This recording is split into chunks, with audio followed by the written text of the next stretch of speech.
do you have a relationship with Candace, or have you guys ever collaborated, done anything? So Candace and I used to be really good friends. I knew Candace before she was really ever famous. In fact, Candace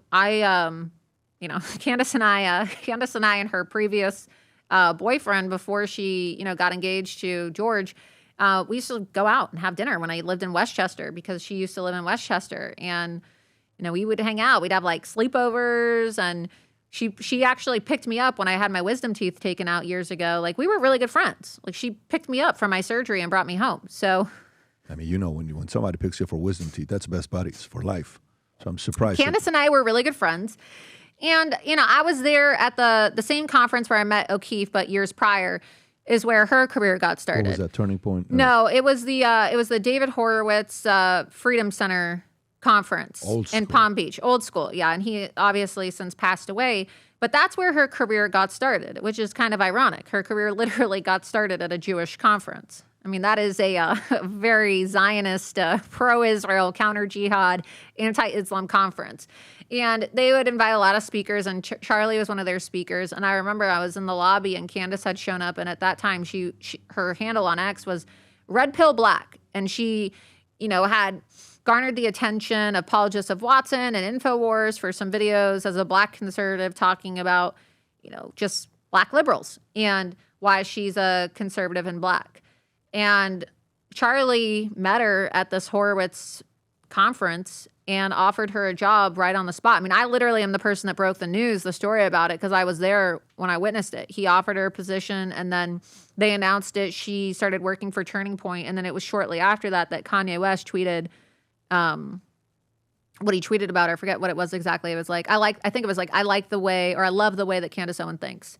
And then she kind of became this overnight sensation, and got over 1 million followers, and then had a meeting with Kanye, yay, dead naming, and Charlie out in Los Angeles. And then they were at like TMZ headquarters or something, as the story goes.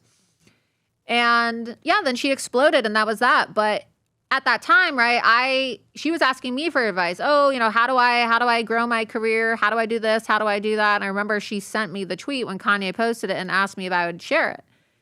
But then when I got canceled everywhere, she didn't do anything to help me. Like, she wouldn't even have me on her show. She had access to all these shows via Turning Point and PragerU and the various shows that she had, and never once would have me on the program to talk about it. So we just I guess our friendship kind of fizzled out, and we follow each other still, occasionally have conversations, but it's become kind of contentious, because a couple of months ago, she, in my DMs, falsely accused me of dancing for Israel, which I think is kind of a crazy thing to say to somebody, because I'm not Israeli. I'm an American citizen. I'm Jewish, but certainly not a dual citizen. I'm not even Israeli. So there's just I would say a lot of friendships that I used to have.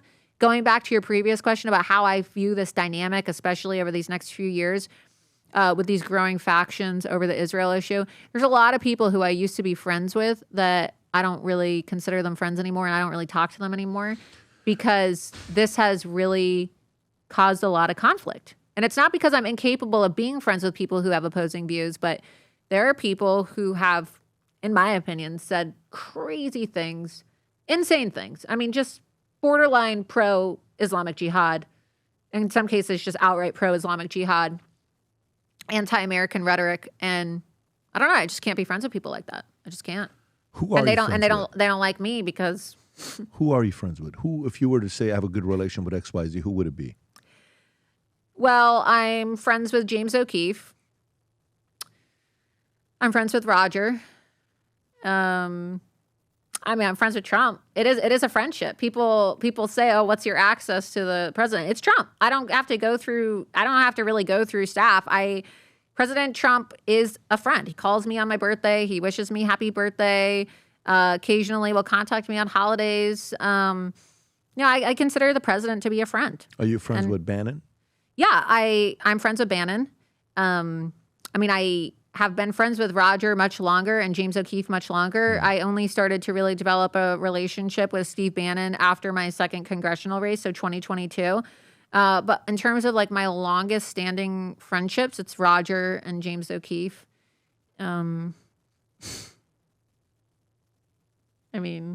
it's hard to really see like who your friends are. Gavin McGinnis is a friend of mine too. I mean, Wow, he's old school. somebody who's been loyal to me. I mean, it's really hard. I don't want to sound. McGinnis was on Rogan, right? Like 10 years ago, 12 years ago. Yeah, and then he, they attacked him for the Proud Boys and whatnot. Look, it's really hard because not a lot of people are your friend. You think that people are your friend, and then when shit hits the fan, where are they, right? So I use that term very loosely because, It's a nasty game. I don't really have a lot of friends, and that's why I love animals. That's why I'm involved with animal rescue, and I have 4 dogs because it's really hard to have true friends because people are not loyal, and it's a very competitive industry, and people are constantly, it doesn't matter who you talk to, whether they want to admit it or not, they're always trying to cut you down. There's a phrase, people want to see you do well, but they never want to see you do better than them. That doesn't work in business.